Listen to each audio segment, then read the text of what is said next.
আসসালামু আলাইকুম রহমতুল্লাহ। এবার ভারতের সবুজ জ্বালানি বিপ্লব শুরু হতে যাচ্ছে। মানে ঐতিহাসিক চুক্তি, বিশ্ব মঞ্চে ভারতের জয় জয়কার। সবুজ জ্বালানি মানে গ্রিন এনার্জি খাতে ভারতের জন্য এক বিরাট মাইল ফলক।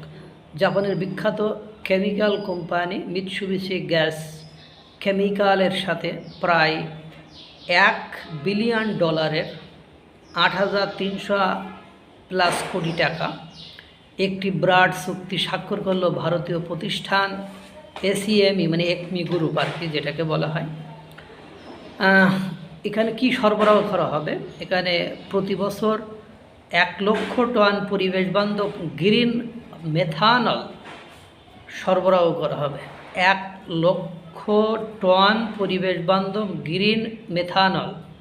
তাহলে এটা কোথায় তৈরি করা হবে? এটা তৈরি করা হবে ভারতের ওড়িশার পারাদ্বীপে। তৈরি হচ্ছে এই গ্রিন মেথানল প্লান্ট, ওখানে তৈরি হবে। তাহলে মনে করেন এটা কবে থেকে এটা সরবরাহ করা হবে? 2030 সাল থেকে এই প্রজেক্টের বাণিজ্যিকভাবে সরবরাহ করা হবে।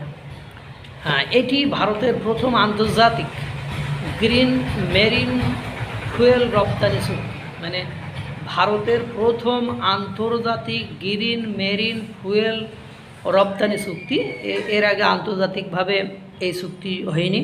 এর ফলে বৈশ্বিক জাহাজ এবং বিমান বিকল্প শিল্পে কার্বন নিঃসরণ বিপুল পরিমাণে কমে আসবে।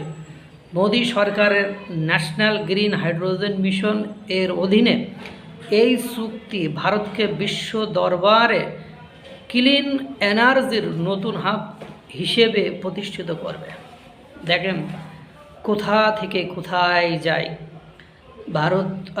নরেন্দ্র মোদীর নেতৃত্বে কিভাবে এগিয়ে যাচ্ছে। এই যে গ্রিন মেথানল মানে এটা পরিবেশ বান্ধব, এবং আপনারা জানেন যে বিমান জাহাজ চললে হিউজ পরিমাণ কার্বন নিঃসরণ হয়।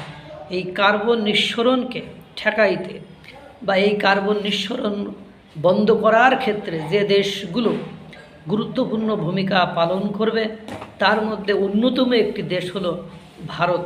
আর ভারতের এটা একটা হাব হিসাবে তৈরি হবে। কত লোকের কর্মসংস্থান, অর্থাৎ ভারতের কত লোকের কর্মসংস্থান সেখানে সৃষ্টি হবে সেটা বুঝতেই পারছেন। একমি গ্রুপ এটা ইতিমধ্যে করে ফেলেছে। এই জন্য বলছেন যে তোমার কাছে খাবার থাকলে পাখি আসবে, তোমাকে এত বেশি টাকাটাকির দরকার হবে। এই যে একের পর এক সফলতা, একের পর এক ভ্রমণ, একের পর এক চুক্তি, এতে বোঝা যাচ্ছে ভারতের সুদিন মানে খুব সন্নিকটে। ভারত বিশ্বে একটি অন্যতম পরাশক্তি হতে যাচ্ছে। আল্লাহ তাআলা সকলকে ভালো রাখুক, সুস্থ রাখুক। আসসালামু আলাইকুম ওয়া রাহমাতুল্লাহ।